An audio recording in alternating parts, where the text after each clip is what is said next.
So guys, alam niyo ba problema sa social media ngayon? Nag-uusapan nila yung tungkol sa diskarte at diploma.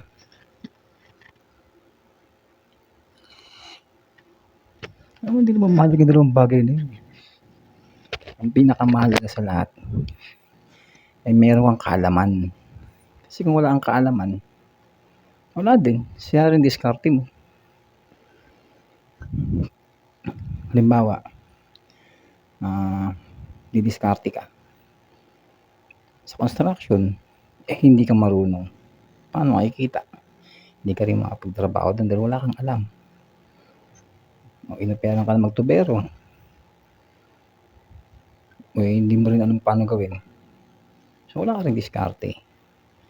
Kumbaga dapat kung pagmamalaki mong madiskarte kang tao, lahat, alam mo, mga na-experience mo nang gawin, na-experience mo pumalpak, na-experience mong humusay sa ganung larangan. Kaya tignan mo, di ba, yung iba,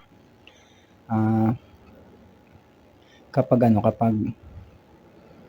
sinasabing hindi ko yan kaya, pero kaya ng iba, isipin mo bakit.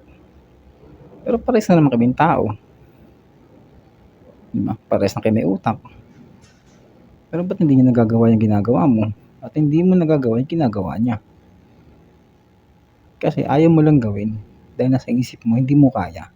Pero lahat naman ng ginagawa sa mundo, nag-umpisa sa walang alam. Kaya masabi ko lang, kailangan may kaalaman ka. Kung sa diploma naman ang pag-uusapan, marami man namang may diploma dyan na graduate ng SUMA, pero tambay. Kasi hindi sila makadiskarte. Hindi nila madiskarte ang buhay nila, paano makapagtrabaho. Kasi ang reklamo, madami kinukuha requirements, marami silang in-applyan, hinahanapan sila ng experience. Yun, ganun lang. Hindi naman dapat pinagkatalunan yun. Dapat may alam ka. Kumbaga, malawak ang kaalaman mo sa mga bagay-bagay sa mundo, hindi yung focus ka lang sa isang ganito, dahil doon ka mahusay, mali yun. Huwag kang makontento sa isang bagay lang. Kumbaga, level up. Marunong ka magkarpintero, hindi, try mo naman mag-welding. Marunong kang gumawa ng bahay, marunong kang magawa ng semento, try mo naman magmason. Improve yourself. Kumbaga, hindi porket tambay ka, wala tayong pinag-aralan, pinipili natin yung mga bagay na dapat pwedeng pagkakitaan. Ganoon lang, iba nga nagtsatsaga sa pagbabasura di ba? Pero pag tinanong mo sila, kaya mo ba magsemento, kaya mo ba magpintura? Sige, subukan natin para kumita, di ba? Magagawa naman nila. Sa umpisa, mali. Pero minuto lang, segundo lang, oras lang, nakukuha naman na nila ng maayos. Ganun naman ang buhay sa mundo.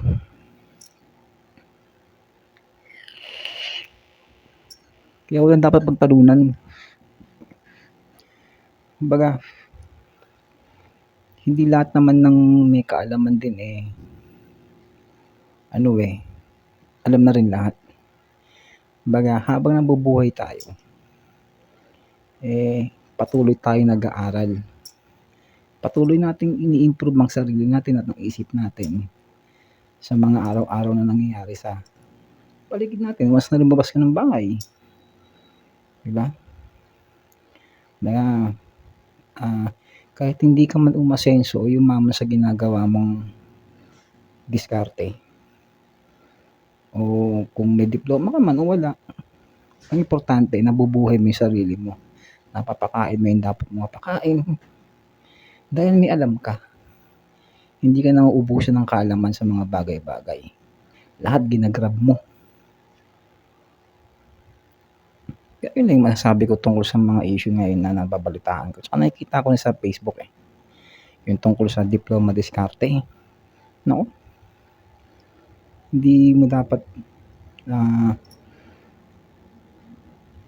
inaano yung sarili mo na madiskarte kang tao, hindi mo na kailangan ng diploma. May diploma kang tao kaya hindi mo na kailangan diskarte. Mali yun. magkasama yun palagi kung kakayanin, 'di ba? Pero ang pinaka-main talaga na reason kung bakit may diploma, kung bakit may diskarte, kasi meron kang kaalaman. Talino kumbaga. Hindi naman kasi hindi naman kasi totoo na 'pag mataas ang grades mo, matalino ka na. Hindi din, eh. Kasi isipin mo ako, hindi naman ako nakapag-aral, eh. Wala akong natapos. Eh, samantalang yung mga may natapos, try mong pagawa yung ginagawa mo. Halimbawa, mag-construction. Hindi nila gagawin yun kasi siyempre nakapagtapos sila, eh. Maghahanap sila ng maayos na trabaho, magandang sahod, pero kailan pa, 'di ba? Eh, kung abutin sila ng isang taon silang palamunin kasi hahanap ng trabaho. Eh, samantalang ikaw may kaalaman ka, kaya magagamit mo yung diskarte mo, 'di ba? Makakakain ka. Hindi ka na aasa na paggising mo, kakain ka na lang, maghuhugas ng plato, maglalaba, alagaan yung magulang, sapat na ba yun? Hindi sapat yun kung tutuusin, eh. Kailangan mo rin siyempre kumayod, kailangan mo rin kumita, kailangan mo rin gumawa ng pera para sa sarili mo at makatulong ka naman kung sino yung dapat mong tulungan. Yun lang, para sa akin, yun talaga yung pinaka-importante, kaalaman. Hinding-hindi ka masisiro kung meron kang kaalaman.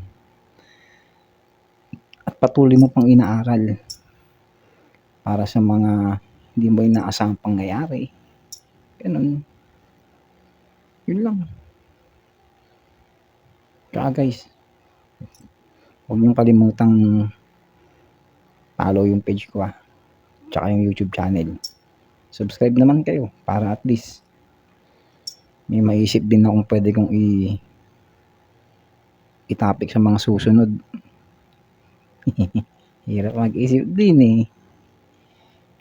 Hey guys, sa susunod.